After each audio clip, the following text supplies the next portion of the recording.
तर नमस्कार मित्रांनो, मी ऋषिकेश आडकोको यूट्यूबवर स्वागत आहे. मित्रांनो आत्ता आमची तयारी चालू आहे गावी जायची. पावसला रत्नागिरी पावस झालेवटा आणि आता आम्ही निघायची तयारी चालली आहे. निघणार उद्या आणि आता तयारी करतोय. इकडं पसारा बघा, सगळा पसारा काढलेला आहे. एवढा न्यायचा आहे, परत तो आणायचा आहे. आणि त्यांचे कपडे भरून झालेले आहेत. अन्वेषचे कपडे मम्मीचे झालेले आहेत. माझेच कपडे भरायचे राहिले आणि अन्वेष खुश झालेला आहे पावसला जायचा म्हणून. पण अन्वेष नमस्कार मित्रांनो, मी फायनली आता दापोली बस स्थानक इथं आलो आहे आणि आता आम्ही गावी निघालो आहे. खेडला जायचं. खेडणी रेल्वे स्टेशन ट्रेन पकडून पुढे रत्नागिरीला जायचं आहे. आणि गर्दी मारण्याची आहे. गाडी अजून लागली नाही. खेड गर्दी बघा. नमस्कार मंडळी, आता फायनली मी खेड रेल्वे स्टेशनला आलो आहे. बघा पाठीमध्ये बघता रेल्वे स्टेशन आहे खेड. आणि आता एक रिक्षावाले खाकावा रोड मित्रांनो खूप खराब झाला आहे. खेडवरनं येताना जो रस्त्याची अवस्था एवढी बिकट झाली आहे ना की आतासुद्धा जे काम करतात ना ते पण पावसात करतात आणि ते काही राहणार नाही, टिकणार नाही. ते पण मोठा पाऊस की निघून जाणार आहे. तर माझं एवढीच आमची एक प्रवासांची एक हे आहे की तुम्ही जे काय काम करता ना पावसात करू नका. माल आहे ना तो कधी पावसामध्ये टिकत राहील. तुम्ही आपण घरी पण कधी पावसात कामाला कोणाला बोलवत नाही कारण मेहनत तरी. कारण का मित्रांनो मी आत्ता आलो इकडे बघा गाडी लागली आणि आता मित्रांनो आम्ही आता निघतो आहे. आता बघूया दिवा गाडी येते. दिवा गाडी आम्हाला जायचं आहे. आणि खेड हे रेल्वे स्टेशन आम्हाला मध्यम रेल्वे स्टेशन आहे. मुंबईला जायचं असं तरी आम्हाला खेडला जावं लागतं. रत्नागिरीला जायचं असं तरी आम्हाला खेडला जाऊ शकतो. आणि आम्ही बसपेक्षा खेड रेल्वे ट्रेननी प्रवास जास्त करतो. आणि ट्रेन आम्हाला परवडते म्हणजे सगळ्या हिशोबात प्रवास पण बऱ्यापैकी होतो. कारण बसनी बायकोला बस लागते त्याच्यामुळे आम्ही ट्रेननीच जरा बरं पडतं. ट्रेनला बऱ्याचशा गाड्या आम्हाला पकडायला लागतात. म्हणजे रिक्षा बस अशा. तर असू दे. तर चला मग मंडळी कशाला पावसाकडे पावस तुझ्या गावी चाललास ना तिथं नाही टाकायचं. पावस तुझ्या गावी चाललास ना तेव्हा डस्टबिनला टाकायचा. तेव्हा डस्टबिन तेव्हा इथून सरळ बघ. ती बघ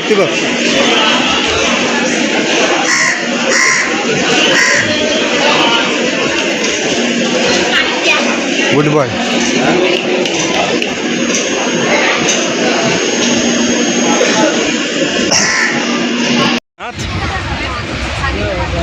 तू काका लावा गाणं लावा नाचतोय का? गाणं लावा नाचतोय. तेव्हा लावतात ते.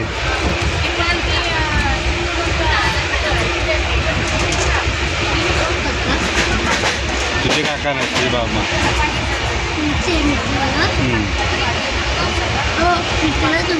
होय. बटाट्याची भाजी, कांद्याची भाकरी आणि इकडे आमचा अन्वेष.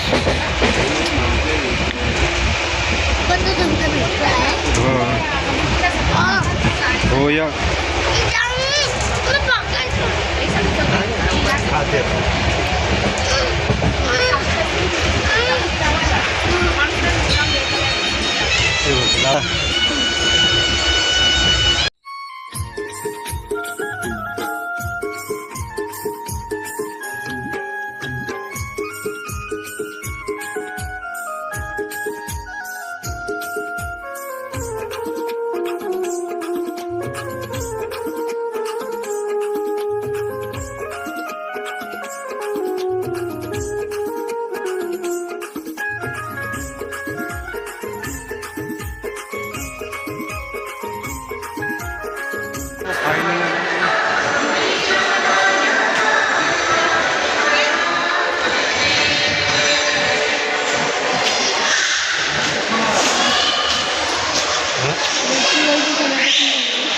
इकडे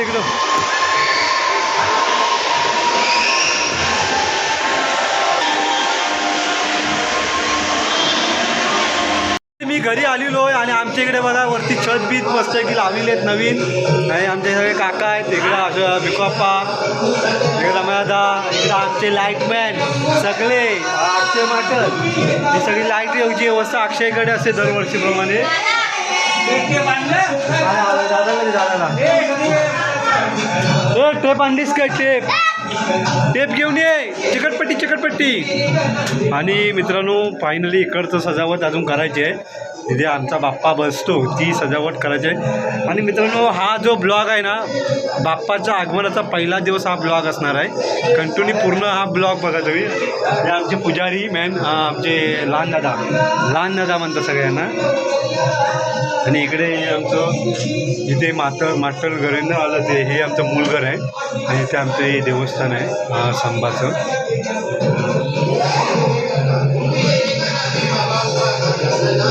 आणि अक्षय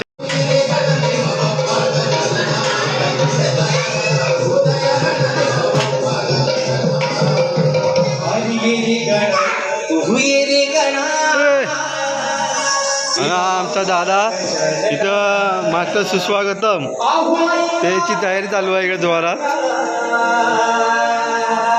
हे बघा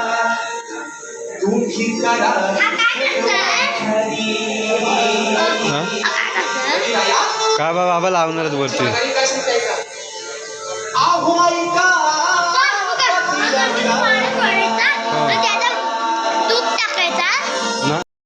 काय मग गौरीश म्हणतो कसा प्रवास झाला? हा कुठल्या ट्रेनने आलास? माहित नाही. आलेला आहे मुंबईवरून.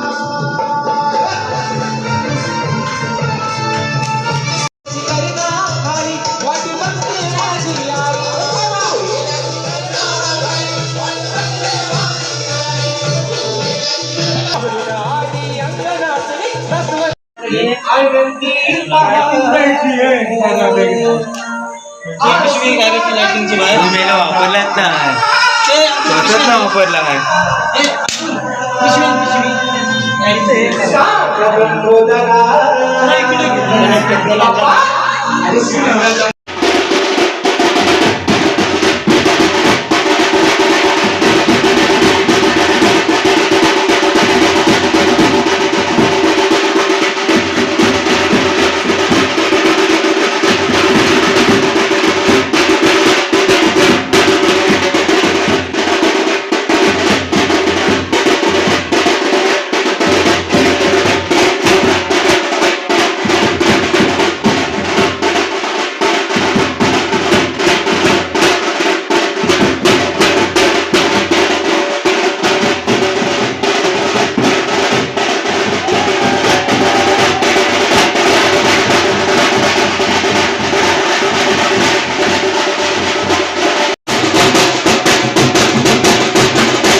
कराचं काम झालेलं आहे.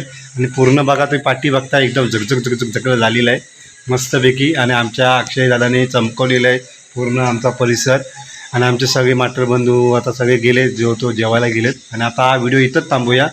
आणि यंदा लवकर सगळं आटपलं आहे आमचं डेकोरेशन करा. यंदा साधं आणि सुंदर डेकोरेशन बनवलेलं आहे आम्ही. आणि नक्की मित्रांनो मी जाता सांगेन हा आता आपल्याला पुढच्या म्हणजे बाप्पाच्या आगमनाचे प्रत्येक दिवसाचे ब्लॉग तुम्हाला दररोज बघायला भेटणार आहेत. वेळात वेळ काढून तुम्ही ब्लॉग बनवा. आमच्या इकडची पारंपरिक परंपरा आणि इकडचे झाकडी म्हणा, इकडचं भजन म्हणा, प्रत्येक आरती म्हणा, इकडचे जे आमच्या पावस गावामध्ये आम्ही पारंपरिक गणपती सोहळा साजरा करतो तो तुम्हाला प्रत्येक दिवशी वेगळ्या घरोघरी कसं साजरा करतो ते तुम्हाला बघायला भेटेल. आणि बाप्पाचा पहिला दिवस हा ब्लॉग लवकरच येईल दुसऱ्या दिवशी. आणि हा ब्लॉग आहे पूर्ण आमचा डेकोरेशन आणि सजावट. तोपर्यंत टाटा.